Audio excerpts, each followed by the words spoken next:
एक बार एक व्यक्ति अपने काम से लौटकर घर आया और साथ में पनीर लाया और अपनी पत्नी को कहा कि आज मेरे लिए बढ़िया पनीर की सब्जी बनाना, क्योंकि आज मैंने बहुत काम किया है और मुझे बहुत ज्यादा भूख लगी है और मुझे कुछ बहुत अच्छा खाना है। उसकी पत्नी कमरे से बाहर आई और पनीर लिया और कहा कि बिल्कुल, आप हाथ पैर धोकर तैयार हो जाइए, मैं आपके लिए बहुत ही स्वादिष्ट सा खाना बनाती हूं। वो व्यक्ति फ्रेश हो गया और टीवी देखने लगा और इंतजार करने लगा सब्जी के बनने का, ताकि वो उसे कहा सके। किचन से बहुत अच्छी खुशबू आ रही थी। वो व्यक्ति बस सोच रहा था कि जल्दी से खाना बन जाए ताकि मैं अपनी भूख को मिटा सकूं। लगभग 1 घंटे के बाद खाना बनकर तैयार हो गया। स्वादिष्ट सा भोजन अब खाना लगने ही वाला था कि उस व्यक्ति ने अपनी पत्नी से पूछा कि खाने में नींबू है कि नहीं, क्योंकि मुझे पनीर की सब्जी में नींबू डालकर खाना है। लेकिन पत्नी ने कहा कि नींबू तो खत्म हो गए, आपसे कहा था, लेकिन आप भूल गए। व्यक्ति ने अपनी पत्नी से कहा कि रुको रुको, अभी खाना मत लगाओ, क्योंकि नींबू के बिना खाने में बिल्कुल मजा नहीं आएगा। तो मैं अभी गया और अभी नींबू लेकर आया। वो व्यक्ति वापस से कपड़े पहनकर तैयार हुआ और नींबू की पास वाली दुकान पर गया। जब वहां पर देखा तो नींबू नहीं थे। उसका दिमाग क्रोध से भर गया। उसने सोचा कि यार, उसके पास नींबू नहीं है, चलो थोड़ी आगे वाली दुकान पर जाता हूं, शायद वहां नींबू मिल जाएगा। वो थोड़ा और आगे गया, लेकिन वहां पर भी नींबू नहीं मिले। अब उसने सोचा, दूर की सब्जी मंडी चला जाता हूं, वहां से नींबू लेकर आऊंगा, क्योंकि नींबू के बिना सब्जी में मजा नहीं आएगा। करीबन आधे घंटे के बाद वो करीब के सब्जी मंडी में पहुंचा। वहां पर उसे नींबू मिल गया और वो बहुत खुश हुआ कि चलो नींबू मिल गया और अब मैं घर में जाऊंगा और सब्जी में नींबू डालकर अच्छे से सब्जी खाऊंगा। अब वह खुशी खुशी नींबू लेकर घर आया और अपनी पत्नी से कहा कि जल्दी से सब्जी गरम कर दो, रोटी गरम कर दो और नींबू काट, ताकि मैं अच्छे से खाना खा सकूं। अब थाली लगाई गई, सब्जी परोसी गई और नींबू रखी गई। उसकी पत्नी सामने ही बैठी थी और वो व्यक्ति थोड़ी देर के लिए कुछ सोच में पड़ गया। उसके बाद उसने नींबू की प्लेट उठाई और दरवाजे से बाहर की ओर फेंक दी और जोर जोर से चिल्लाने लगा, मैं जीत गया, मैं जीत गया।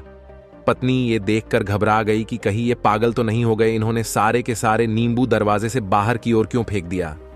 उस पत्नी ने उस व्यक्ति पर चिल्लाया और कहा कि आप पागल हो गए हैं, अभी तो इतनी देर तक नींबू के बारे में पूछ रहे थे और अभी जब नींबू घर पर ले आए और खाने बैठ गए तो आपने इन नींबुओं को दरवाजे से बाहर फेंक दिया और अब चिल्ला रहे हो कि मैं जीत गया, मैं जीत गया।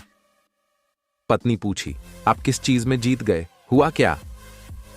अब व्यक्ति खुशी खुशी बैठ गया और अपनी पत्नी से कहा, आप भी बैठो, इत्मीनान रखो, बताता हूं कि क्या हुआ। आज सुबह से ही मेरी जीत मुझे अपने बस में करने की कोशिश कर रही थी। जब मैंने बहुत काम कर लिया तब मुझे बहुत तेज भूख लगी। जब मैं घर पर आया तो तुमने बहुत ही स्वादिष्ट सब्जी बनाई। उसकी खुशबू मेरी नाक में गई। फिर मेरी जीभ ने कहा कि इसे अब नींबू चाहिए।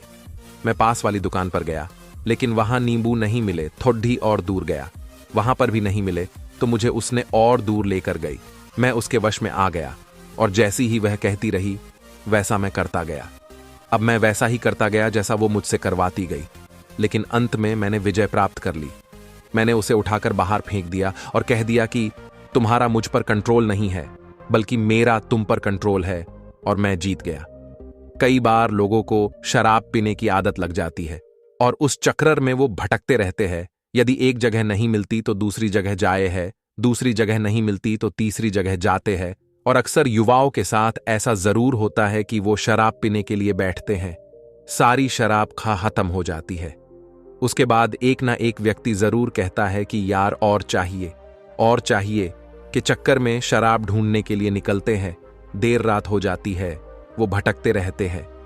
एक जगह नहीं मिलती तो दूसरी जगह जाते हैं, दूसरी जगह नहीं मिलती तो तीसरी जगह जाते हैं और अपने समय, पैसे और अपने आप को बर्बाद करते रहते हैं। यदि आपने अपनी इंद्रियों पर विजय प्राप्त नहीं किया तो आप भी नींबू की खोज में सिर्फ भटकते ही रहेंगे और हमेशा परेशान रहेंगे। इसीलिए अपनी इंद्रियों पर काबू पाइए और अपनी जीवन को खुशी खुशी बिताइए। आशा करता हूं कि इस स्टोरी के माध्यम से आपको कुछ न कुछ सीख जरूर मिली होगी। अगर मिली हो तो अपने दोस्तों के साथ ज्यादा से ज्यादा शेयर जरूर करें। अंत में आपसे अनुरोध है कि इस चैनल को सब्सक्राइब करना ना भूलें। नमो बुद्धाय।